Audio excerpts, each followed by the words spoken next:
I was trying to stay with the theme of no nails or screws, but I had a crack that happened, and was loose, so I had to come up with a way to fix it, and that's just using some wood to fix it. So not a metal nail, but had to use a nail.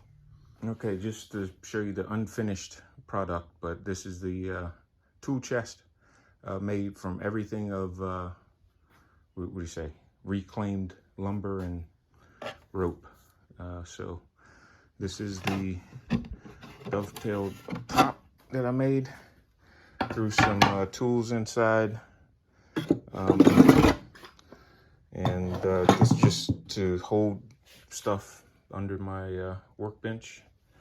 I did mortise and tenon. This is all basically no screws, just the old school mortise and tenon. I put a draw bore tenon or a dowel through there. The bottom is inlaid, so it's just the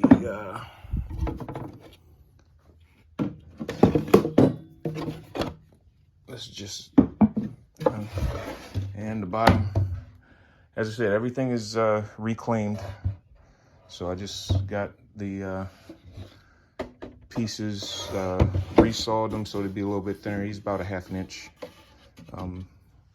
thick, and that's about it.